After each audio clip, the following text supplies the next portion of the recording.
Dans l'imaginaire collectif, les prédateurs agissent toujours dans la pénombre des ruelles sombres ou le secret des maisons familiales. Pourtant, l'histoire moderne nous montre que certains monstres opèrent au vu et au su de tous, protégés par la lumière aveuglante des projecteurs. Pendant plus de 20 ans, le visage de Patrick Poivre d'Arvor a incarné la rigueur de l'information pour des millions de citoyens français. Derrière cette façade de gendre idéal et d'homme de lettres respectable, se dissimulait en réalité une mécanique terrifiante de violence sexuelle systémique. Depuis l'année 2021, la parole s'est enfin libérée, brisant un secret de polichinelle qui durait depuis plusieurs décennies dans les couloirs des grands médias. Les témoignages s'accumulent désormais avec une régularité effrayante, décrivant un mode opératoire immuable et une totale absence de consentement. Le présentateur phare du journal télévisé de 20 heures est ainsi devenu, aux yeux du monde judiciaire, le suspect d'une effroyable série d'agressions. Comment un homme seul a-t-il pu manipuler les institutions, falsifier son identité et imposer sa loi à tant de jeunes femmes vulnérables sans jamais être inquiété ? Pour comprendre les rouages de cette impunité légendaire, il faut remonter aux origines même de la construction de son mythe personnel. Tout commence dans la ville de Reims le 20 septembre 1947, au sein d'une famille de la petite bourgeoisie commerçante. Né simplement Patrick Poivre, l'homme passera une grande partie de son existence à s'inventer une généalogie prestigieuse et une noblesse imaginaire. Il ira jusqu'à s'attribuer publiquement un lien de parenté direct avec le célèbre botaniste du XVIIIe siècle, Pierre Poivre. Cette quête obsessionnelle de respectabilité se manifeste également par son amour revendiqué pour la Bretagne, une région où il prétend puiser toutes ses racines. Les recherches généalogiques modernes révèlent pourtant qu'un seul et unique ancêtre lointain était véritablement originaire de cette province côtière. Son père, Jacques Poivre, commença sa carrière comme simple représentant de commerce en chaussures avant d'évoluer vers la direction de société. Ce dernier avait notamment effectué son service militaire au sein du 1er régiment de France sous le régime de Vichy, un détail historique pesant. Durant son enfance, le jeune Patrick est décrit comme un être profondément timide, solitaire et régulièrement harcelé par ses camarades de classe.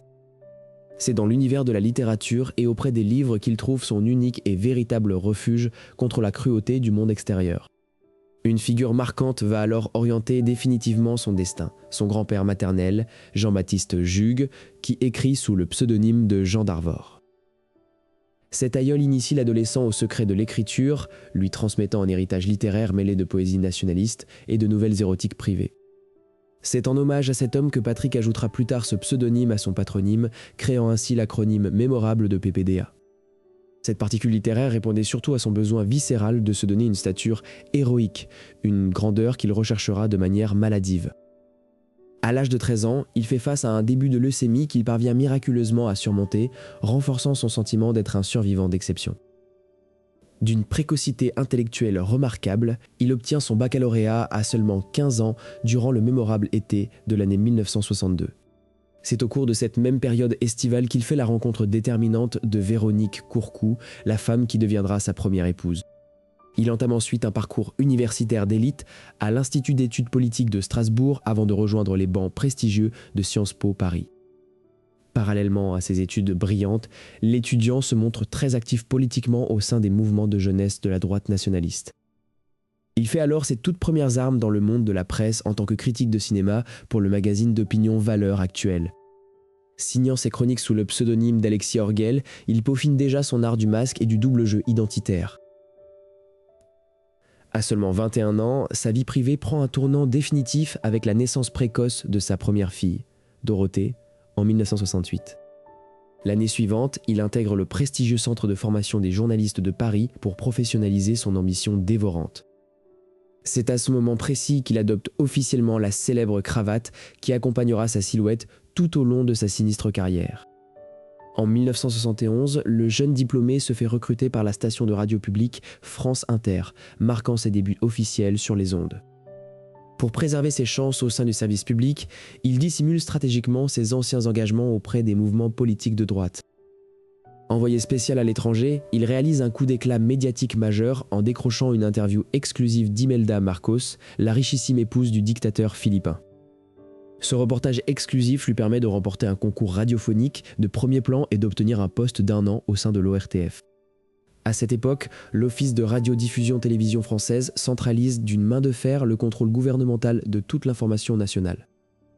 C'est dans ce cadre hautement stratégique et autoritaire que le jeune PPDA va apprendre à dompter l'outil télévisuel pour servir sa propre image. Alors que sa trajectoire professionnelle s'annonce fulgurante sous l'œil du grand public, l'intimité de sa vie de couple s'enfonce dans les drames les plus profonds. Le destin de cet homme de pouvoir s'écrira désormais ainsi, oscillant sans cesse entre l'adulation des foules et l'obscurité terrifiante de ses agissements secrets. Pour comprendre la double face de cette icône intouchable, il faut impérativement remonter aux sources de sa propre légende. Le récit officiel commence loin des caméras parisiennes, dans la torpeur provinciale d'une France d'après-guerre en pleine reconstruction. C'est à Reims, le 28 octobre 1947, que naît le jeune Patrick Poivre sous les yeux d'une famille de la petite bourgeoisie locale. Son père, Jacques Poivre, gère avec une rigueur toute commerciale une entreprise de négoce de chaussures. Sa mère, Madeleine, impose au foyer une atmosphère profondément marquée par une piété catholique traditionnelle et stricte. L'enfant grandit ainsi au milieu d'exigences bourgeoises où les apparences doivent toujours rester impeccables devant le voisinage. Mais le jeune Patrick ressent très tôt un profond sentiment d'étouffement face à cette existence trop prévisible. C'est durant cette enfance solitaire qu'il va commencer à développer un mécanisme de défense redoutable, l'affabulation. Ne se contentant pas de la simple réalité de son nom, il ressent le besoin viscéral d'anoblir ses origines aux yeux du monde. Il va alors s'approprier le nom d'un grand-père maternel, Jean-Marie d'Arvor, pour transformer son patronyme commun en marque de distinction. Cette particule inventée n'est pas qu'un simple caprice d'adolescent, mais le premier acte fondateur de son double personnage. Associé à ce nom, il s'invente une passion exclusive pour la Bretagne, cette terre sauvage de légendes et d'océans déchaînés. Pourtant, la réalité historique est beaucoup plus prosaïque que ce grand mythe romantique et maritime. Le jeune Patrick ne passe en réalité que de courts séjours estivaux dans la maison de vacances familiale située à Trégastel. Mais dans ses futurs écrits, cette simple villégiature se transformera en d'authentiques et profondes racines, celtes indispensables à sa posture. À l'école, l'enfant ne parvient pas à s'intégrer facilement et se réfugie dans une solitude presque maladive. Les livres deviennent alors ses compagnons les plus fidèles et ses meilleurs complices d'évasion. Il dévore la grande littérature classique française, se passionnant pour les héros romantiques tragiques et incompris. Il commence à s'identifier à ces figures de séducteurs mélancoliques dont le destin échappe totalement aux règles communes. À l'âge de 13 ans, un événement de santé majeur va venir accentuer dramatiquement cet isolement volontaire. Diagnostiqué d'un rhumatisme articulaire aigu, il est brutalement arraché à son quotidien pour être alité pendant de longs mois. Ce séjour prolongé en maison de cure en Alsace renforce définitivement sa sensation d'être profondément différent des autres. Cloîtré dans sa chambre, il passe ses journées entières à écrire de la poésie et des ébauches de romans sombres. C'est à cette période précise qu'il peaufine ce masque d'intellectuel blessé qui séduira plus tard le grand public. De retour à Reims, il affiche une maturité précoce et arrogante qui déconcerte totalement ses professeurs du lycée public. Il obtient son baccalauréat à seulement 15 ans, une performance académique remarquable qui flatte son ego démesuré. Mais derrière la réussite brillante de ce jeune bachelier se cache déjà une vie intime d'une complexité absolue. À peine âgé de 16 ans, alors qu'il commence ses études supérieures, il fait une rencontre amoureuse décisive. Il s'éprend passionnément de Véronique Courcou, la fille d'un notable et haut fonctionnaire bien installé dans la région. La relation s'accélère brutalement lorsque la jeune femme tombe enceinte, provoquant un séisme au sein des deux familles. Pour étouffer le scandale moral dans cette société provinciale rigoriste, le mariage devient immédiatement obligatoire. À seulement 17 ans, Patrick Poivre devient un très jeune marié et un père de famille pressé par les responsabilités. Loin de briser son immense ambition, cette paternité précoce va au contraire décupler sa rage de réussir socialement. Il s'inscrit simultanément à la prestigieuse faculté de droit de Reims et à l'Institut d'études politiques de Paris. Il passe ses journées entières dans les trains entre sa vie de famille provinciale et ses ambitions étudiantes parisiennes. C'est à ce moment précis qu'il comprend le pouvoir immense des mots et l'importance cruciale des réseaux d'influence. Il se spécialise rapidement dans l'apprentissage des langues orientales, cherchant toujours à se démarquer par l'exotisme académique. Le jeune étudiant brillant a désormais parfaitement construit les fondations solides de sa double identité légendaire. Le nom d'emprunt aristocratique est validé, le masque littéraire est scellé et les portes de la capitale s'ouvrent enfin devant lui. Mais alors qu'il s'apprête à faire ses premiers pas dans le monde fermé des studios de radio, un premier drame terrifiant s'apprête à frapper aux portes de son nouveau foyer.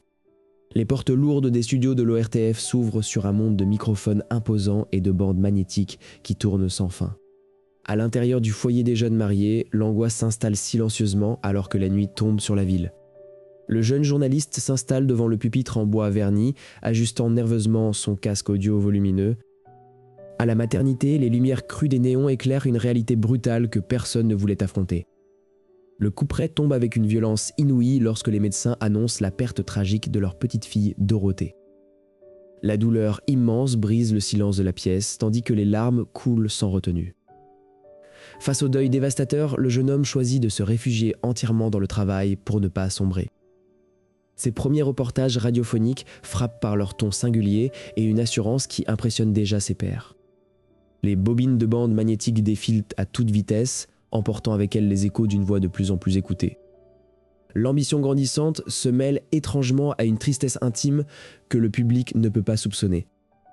Quelques années plus tard, l'espoir renaît doucement avant qu'une nouvelle tragédie ne frappe cruellement le couple. La mort subite du nourrisson emporte leur deuxième fille, Arnaud, plongeant la maison dans un abîme de souffrance. Les berceaux vides s'accumulent comme autant de promesses brisées par le destin. Le silence devient assourdissant entre les murs de l'appartement familial où le couple s'éloigne lentement. Pour échapper à cette atmosphère étouffante, il se jette corps et âme dans les couloirs de l'actualité brûlante. Ses supérieurs remarquent sa capacité unique à surmonter la pression et à livrer des chroniques impeccables. Les distinctions professionnelles commencent à s'accumuler alors que sa vie privée n'est que ruine. Il apprend à masquer parfaitement ses émotions derrière un masque de professionnalisme imperturbable. Cette dualité profonde commence à forger les traits d'une personnalité complexe et impénétrable. En 1974, la restructuration majeure de l'ORTF ouvre de toutes nouvelles perspectives pour les jeunes talents. Les couloirs bruissent de rumeurs concernant la création de nouvelles chaînes de télévision indépendantes. Il comprend immédiatement que l'avenir de sa carrière ne se jouera plus seulement derrière un micro, mais face caméra. À la maison, la naissance d'un troisième enfant apporte un répit fragile mais teinté d'une peur constante. Chaque respiration du nourrisson est surveillée avec une anxiété qui frôle la folie pure. Les drames passés ont laissé des cicatrices invisibles mais indélébiles dans la psyché du jeune père. Sa voix feutrée devient familière pour les auditeurs du matin, un rendez-vous quotidien incontournable. Mais derrière le charme radiophonique se cache un besoin de contrôle absolu sur son environnement immédiat. Les rapports de police et les dépêches de l'AFP défilent sous ses yeux là, nourrissant sa vision sombre du monde.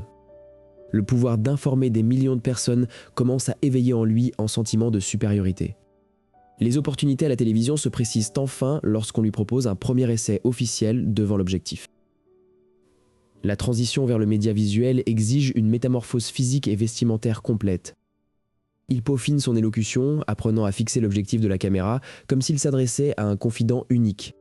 Malgré le succès imminent, l'absence douloureuse de ses deux premières filles reste un gouffre émotionnel ouvert. Ce deuil secret devient le moteur d'une ambition dévorante, une fuite en avant que rien ne semble pouvoir arrêter. Les chefs de la rédaction sont fascinés par cette force de travail inépuisable qui semble immunisée contre la fatigue.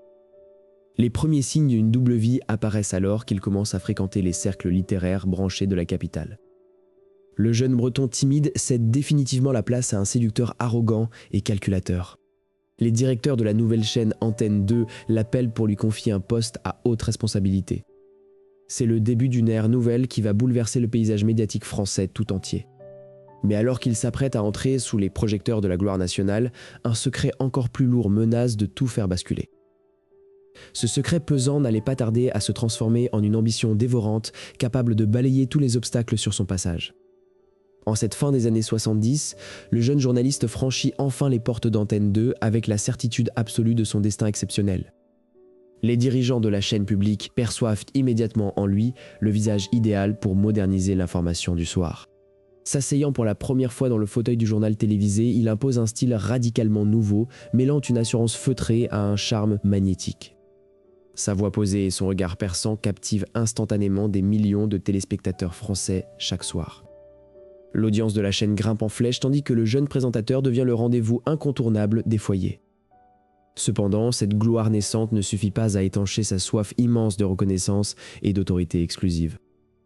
C'est alors qu'une rivale de taille surgit dans les couloirs feutrés de la rédaction en chef. Christine Ockrent fait une entrée fracassante et bouscule les codes d'un milieu profondément masculin. Une rivalité d'une intensité rare s'installe immédiatement entre la nouvelle reine de l'information et le prince installé. Patrick Poivre d'Arvor tolère très mal de devoir partager la lumière des projecteurs avec cette journaliste brillante venue de l'étranger. Chaque point d'audience devient le terrain d'une guerre psychologique acharnée menée en coulisses. Pour contrer cette concurrence interne, le présentateur décide d'étendre son influence bien au-delà du petit écran. Il se tourne méthodiquement vers la presse écrite de prestige pour asseoir sa légitimité intellectuelle auprès des élites. Ses tribunes acérées et ses articles ciselés commencent à paraître dans les publications les plus respectées de la capitale. Ce double statut de star de la télévision et d'homme de lettres lui confère une aura d'invulnérabilité croissante. Mais derrière cette façade de parfait gentleman de la culture, un comportement prédateur commence discrètement à se structurer. Profitant de sa position de pouvoir absolu sur Antenne 2, il utilise son bureau comme un terrain de chasse personnel. De jeunes pigistes et des stagiaires fascinés par sa notoriété se retrouvent régulièrement conviés à des entretiens tardifs. Dans l'intimité de cette pièce verrouillée, le ton change brusquement pour faire place à une pression psychologique insidieuse. Le piège de l'admiration se referme lentement sur ces professionnels débutantes sans défense. Pendant ce temps, la direction de la chaîne ferme volontairement les yeux pour préserver ses courbes d'audience exceptionnelles. Les murmures commencent pourtant à circuler à voix basse dans les couloirs étroits de la régie technique. D'un côté se trouve l'idole des Français, le parrain bienveillant de l'actualité mondiale que tout le monde respecte. De l'autre se tapit un homme de réseau implacable qui utilise son charisme pour manipuler son entourage. Sa maîtrise absolue des codes médiatiques lui permet d'étouffer la moindre étincelle de contestation interne. Il se sent désormais supérieur aux lois ordinaires qui régissent le commun des mortels. Le couronnement de cette stratégie d'influence passe par l'écriture d'un roman à grand succès. Les critiques littéraires saluent quasi unanimement le talent de plume de cette star du petit écran. Cette consécration littéraire achève de cadenasser son statut d'icône intouchable de la culture française. Christine Ockrent, impuissante face à cette omniprésence, doit se résoudre à observer l'ascension finale de son rival. Le pouvoir de Patrick Poivre d'Arvor au sein du service public a atteint son point de non-retour. Les coulisses d'Antenne 2 bruissent de récits de plus en plus sombres sur les dérapages commis derrière les portes closes. Personne n'ose briser l'omerta de peur de voir sa carrière immédiatement détruite par le réseau du présentateur. L'horizon publicitaire et la privatisation imminente de la télévision ouvrent de nouvelles perspectives encore plus gigantesques. Le prédateur médiatique sait que son règne sur le service public touche à sa fin et qu'un plus grand trône l'attend ailleurs. Les tractations secrètes commencent avec la toute nouvelle puissance émergente du paysage audiovisuel français, TF1. Rien ne semble pouvoir arrêter la marche triomphale de cet homme devenu l'incarnation absolue de l'information nationale. Pourtant, au moment précis où il s'apprête à signer le contrat du siècle, un témoignage anonyme et accablant atterrit sur le bureau d'un grand magistrat. Le mystérieux signalement déposé chez le magistrat s'évapore mystérieusement dans les couloirs feutrés du pouvoir parisien.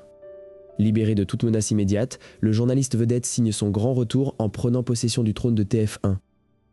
Le journal télévisé de 20 heures devient rapidement son domaine exclusif et le rendez-vous incontournable de la nation entière. Chaque soir, des millions de spectateurs suspendus à ses lèvres se laissent hypnotiser par son assurance tranquille. Le présentateur acquiert une influence politique colossale que même les ministres en fonction redoutent ouvertement. Derrière ce décor de prestige, une toute autre réalité se met méticuleusement en place dans les coulisses de la tour. L'année 1991 marque un tournant décisif dans la méthode journalistique de la star. Une grande exclusivité internationale est annoncée en grande pompe avec le dirigeant cubain Fidel Castro. L'entretien diffusé à l'antenne donne l'illusion d'un face-à-face exclusif et particulièrement tendu entre les deux hommes. Quelques jours plus tard, un journaliste concurrent découvre que l'interview entière n'est qu'un grossier montage. Les questions du présentateur français ont été enregistrées après coup et insérées dans une conférence de presse collective. Le scandale éclate publiquement et ébranle sérieusement la crédibilité de la toute-puissante chaîne privée. Pourtant, la direction de la chaîne choisit de minimiser la tricherie pour protéger son animateur fétiche. Cette absence totale de sanction donne au présentateur un sentiment d'invulnérabilité absolue face aux règles. C'est à cette époque que son bureau privé devient un lieu redouté par de nombreuses collaboratrices. La pièce spacieuse s'isole du reste du monde grâce à un système de double porte capitonnée. De jeunes journalistes ou des étudiantes y sont régulièrement conviés sous prétexte de relire un manuscrit. L'homme de pouvoir utilise sa stature de mentor intellectuel pour piéger ses proies potentielles. Les témoignages décrivent un rituel immuable où le harcèlement verbal se transforme rapidement en agression. Derrière le bureau verrouillé, les supplications des victimes sont étouffées par l'insonorisation parfaite.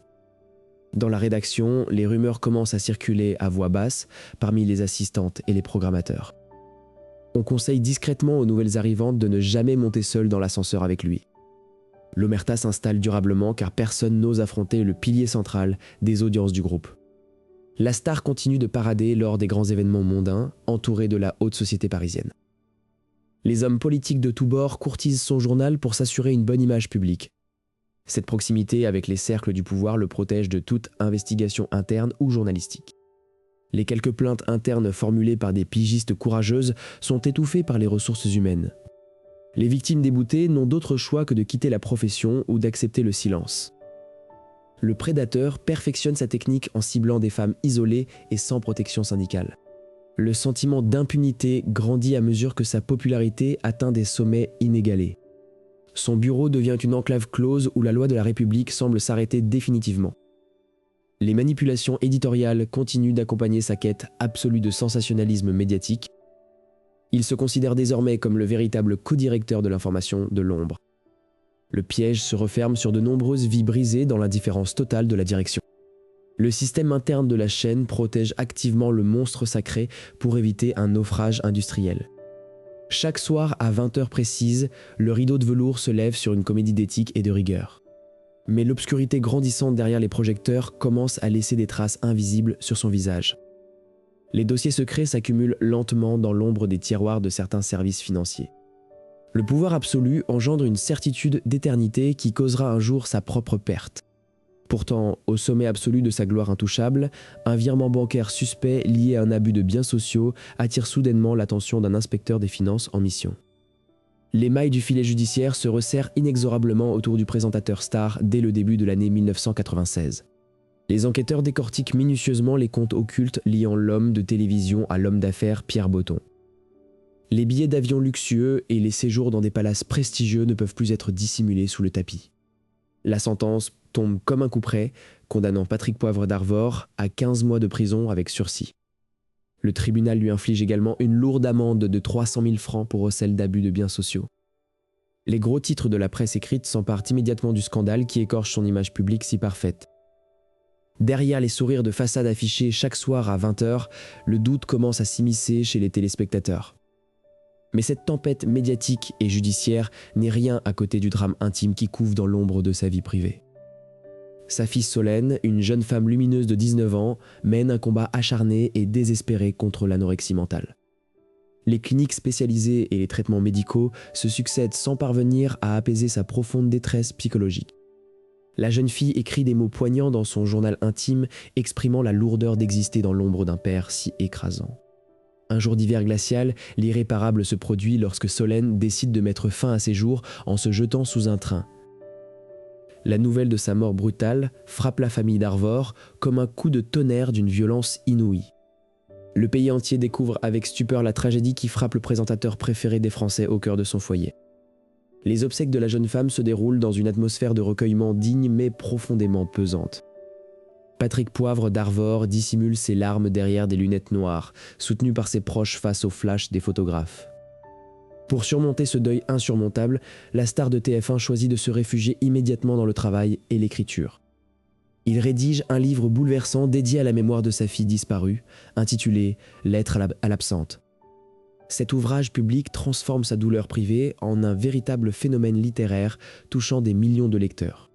Le public français s'attache encore plus à cette figure paternelle blessée par le destin, renforçant son aura de vulnérabilité. Pourtant, derrière cette façade de deuil et de respectabilité renaissante, une toute autre réalité se déploie dans le secret. Le journaliste mène une double vie tumultueuse, multipliant les liaisons secrètes et passionnelles, loin des regards indiscrets. Parmi ces relations complexes, celle qu'il entretient avec la jeune journaliste Claire Chazal captive les cercles d'initiés. La naissance secrète de leur fils François reste cachée au grand public pendant de longues années de dissimulation. Cette vie de secret et de faux-semblants alimente un sentiment de toute puissance chez l'animateur du 20h. Dans les couloirs feutrés de la tour de TF1, son comportement avec les femmes devient de plus en plus prédateur. De jeunes pigistes et des étudiantes en journalisme franchissent le seuil de son bureau avec l'espoir d'obtenir un conseil. Le bureau capitonné du présentateur se transforme régulièrement en un piège où s'exerce un insidieux rapport de force. La star utilise sa notoriété et son influence professionnelle comme une arme de séduction et d'intimidation massive. Certaines collaboratrices évoquent à voix basse des baisers forcés et des exigences sexuelles impossibles à refuser sans briser leur carrière. L'omerta la plus totale s'installe au sein de l'entreprise, où personne n'ose affronter l'homme qui fait la pluie et le beau temps. La direction de la chaîne ferme les yeux sur les rumeurs persistantes pour préserver les audiences exceptionnelles du programme phare. Le statut d'icône intouchable de Patrick Poivre d'Arvor se renforce à chaque journal télévisé réussi. Les témoignages étouffés s'accumulent dans les tiroirs secrets des syndicats sans jamais déboucher sur une enquête interne. Les victimes potentielles s'enferment dans un silence douloureux, écrasées par le poids d'un système qui protège son roi. À la fin des années 90, le présentateur semble avoir traversé toutes les tempêtes sans perdre sa couronne. Sa double identité de père meurtri et de journaliste de génie lui sert de bouclier absolu contre les critiques. Mais l'impunité totale engendre souvent une imprudence fatale chez ceux qui se croient au-dessus des lois humaines. Son comportement arrogant commence à agacer en haut lieu, notamment au sein des cercles du pouvoir politique naissant. Alors que le millénaire s'achève, une jeune femme courageuse s'apprête à briser les règles du jeu en conservant de précieuses preuves écrites de ses agissements. Les preuves accumulées secrètement dans l'ombre commencent à menacer l'édifice de certitude que le présentateur a bâti au fil des décennies. Au début des années 2000, Patrick Poivre d'Arvor se croit encore totalement intouchable au sommet de son empire médiatique. Le journal télévisé de 20 h sur TF1 réunit chaque soir des millions de citoyens suspendus à ses moindres paroles. Mais dans les couloirs feutrés de la tour de Boulogne-Billancourt, l'ambiance commence imperceptiblement à changer. Sa position dominante pousse le journaliste à traiter les dirigeants politiques avec une décontraction de plus en plus provocante. L'arrivée au pouvoir de Nicolas Sarkozy va marquer le début d'un affrontement fatal pour la star de l'information. Lors d'une interview mémorable en direct lors d'un sommet international, une comparaison osée va mettre le feu aux poudres. Le présentateur compare l'attitude du nouveau chef de l'État à celle d'un enfant turbulent manquant de maturité. L'affront public suscite une colère noire au plus haut sommet de l'État français. Dans les coulisses du pouvoir politique, la décision est prise de sceller définitivement le sort du monstre sacré. La direction de TF1 reçoit des consignes très claires pour réorganiser sa direction de l'information. Les rumeurs de son remplacement prochain commencent à fuiter dans la presse spécialisée. Ce n'est pourtant pas seulement la politique qui fragilise la statue du commandeur. En coulisses, une femme nommée Agathe Borne vit dans l'angoisse d'une relation devenue toxique et destructrice. L'écrivain a publié leurs correspondances intimes les plus secrètes sans jamais obtenir son consentement. Blessée par cette trahison publique, Agathe Borne décide d'attaquer la star pour contrefaçon et atteinte à la vie privée. C'est la première fois qu'une action judiciaire met en lumière les méthodes de manipulation psychologique de l'animateur. Le scandale littéraire couve sous la cendre, mais les médias préfèrent encore détourner le regard. Presque au même moment, une autre affaire de plagiat vient entacher définitivement sa réputation d'intellectuel. Des journalistes d'investigation découvrent que des dizaines de pages de sa biographie d'Hemingway ont été copiées. La panique s'empare de sa maison d'édition qui doit détruire en urgence des milliers d'exemplaires déjà imprimés. Invité à s'expliquer, l'animateur invoque une simple erreur de version de travail transmise par inadvertance à l'imprimeur. L'excuse est jugée grotesque par ses pairs et le vernis de respectabilité craquelle de toutes parts. Le point de non-retour est atteint au début de l'été de l'année 2008. La direction de la chaîne annonce brutalement le licenciement de son présentateur vedette après 21 ans de règne. La nouvelle fait l'effet d'un véritable séisme dans le paysage audiovisuel français. Pour son tout dernier journal télévisé, l'homme blessé prépare une sortie théâtrale chargée d'amertume. Devant des millions de téléspectateurs émus, il cite Shakespeare pour évoquer sa destitution forcée. Lorsque le générique de fin retentit, les techniciens du studio l'applaudissent dans un silence lourd de secrets. Libéré des contraintes du quotidien, l'homme déchu conserve pourtant un carnet d'adresses d'une puissance inouïe. Il entame une seconde carrière littéraire et médiatique sur d'autres chaînes culturelles moins exposées. Mais l'absence de la protection institutionnelle de TF1 va libérer les langues de certaines victimes. Des plaintes pour agression sexuelle arrivent discrètement sur les bureaux des procureurs. À chaque reprise, la puissance de ces réseaux d'influence permet de classer ces procédures sans suite. Les alertes internes de la médecine du travail concernant son comportement prédateur restent lettre morte. Des dizaines de jeunes stagiaires continuent d'être envoyés dans son bureau sans aucune mise en garde. Le silence complice de toute une industrie médiatique maintient le prédateur à l'abri du châtiment. Le système de protection semble infaillible, bloquant chaque tentative de révélation journalistique. Pourtant, loin des cercles parisiens, une jeune écrivaine déterminée s'apprête à porter le coup fatal qui brisera définitivement l'omerta. En février 2021, la déposition officielle de l'écrivaine Florence Porcel brise définitivement une chape de plomb vieille de plusieurs décennies. Le témoignage glaçant décrit un piège millimétré orchestré au cœur même du bureau, capitonné de la star du journal télévisé. Pour la première fois, la presse nationale s'empare du dossier sans la complaisance ou la timidité des années passées.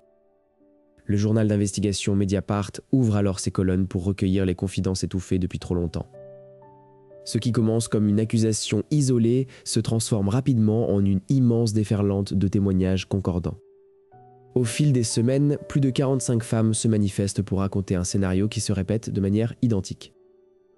Les récits décrivent invariablement cette invitation piégée dans les locaux feutrés de la plus grande chaîne d'Europe. Des étudiantes, des pigistes et des journalistes racontent toutes le même sentiment d'isolement total face à l'idole. La mécanique immuable repose sur l'abus de pouvoir absolu d'un homme qui se croyait intouchable derrière son statut. Les victimes décrivent le silence assourdissant de la hiérarchie qui préférait protéger l'audience plutôt que les femmes. Devant l'ampleur nationale du scandale, la justice ne peut plus fermer les yeux sur ces accusations de sérialité. Le parquet de Nanterre ouvre une enquête approfondie confiée à la brigade de répression de la délinquance contre la personne. Les enquêteurs exhument de vieux dossiers classés, reliant méticuleusement les dates des méfaits présumés. Les témoignages se recoupent d'une manière si précise qu'ils dessinent le portrait d'un prédateur méthodique. Certaines accusations font hélas l'objet d'une prescription légale provoquant la colère légitime des plaignantes. Pourtant, la notion juridique de sérialité permet d'englober les faits les plus anciens dans une dynamique globale. Face aux caméras venues l'attendre, l'ancien dieu du journalisme nie farouchement tout acte répréhensible. Sa stratégie de défense consiste à dénoncer un complot médiatique visant à détruire sa réputation d'écrivain. Mais l'opinion publique a changé de camp et ne tolère plus les privilèges de l'ancienne élite. Les anciennes vidéos d'archives prennent soudain une signification effrayante à la lumière de l'enquête. Les plaisanteries d'époque sur son goût pour les jeunes femmes révèlent désormais une réalité sordide. Les éditions littéraires et les cercles culturels parisiens commencent à l'isoler un par un. Les invitations mondaines disparaissent, laissant l'ancien roi de la nuit parisienne face à sa propre solitude. En coulisses, les témoignages continuent d'affluer au commissariat, consolidant un dossier d'accusation titanesque. Les survivantes se soutiennent mutuellement, formant un collectif soudé par des décennies de traumatismes partagés. Leur courage collectif redéfinit les standards de la justice française face aux crimes sexuels des puissants. La justice prononce la mise en examen officielle de Patrick Poivre d'Arvor pour viol aggravé. Cette annonce retentit comme un séisme majeur dans l'histoire des médias et de la télévision contemporaine. Le bureau autrefois sacré de la tour TF1 devient aux yeux de tous le symbole d'un système prédateur. L'impunité systémique dont il a bénéficié pendant 40 ans s'effondre en quelques mois d'enquête. Les complices passifs qui savaient et se sont tus sont désormais montrés du doigt par l'histoire. Les archives de la télévision française ne pourront plus jamais être regardées avec la même insouciance. Le procès tant attendu s'annonce comme le règlement de compte final d'une époque révolue. Les victimes ont d'ores et déjà gagné la bataille de la vérité publique et du respect. L'ex-présentateur vedette n'est plus qu'une ombre isolée, confinée dans ses souvenirs de gloire perdue. Le rideau tombe définitivement sur l'un des chapitres les plus sombres des médias français. Le souvenir des victimes triomphe enfin du prestige artificiel des projecteurs de l'actualité. La mémoire collective retiendra cette affaire comme le moment de bascule où la peur a changé de camp. La voix des femmes résonne désormais plus fort que le silence des coupables. Ainsi s'achève le long règne d'une idole déchue, renvoyée face à ses responsabilités devant l'histoire et les hommes.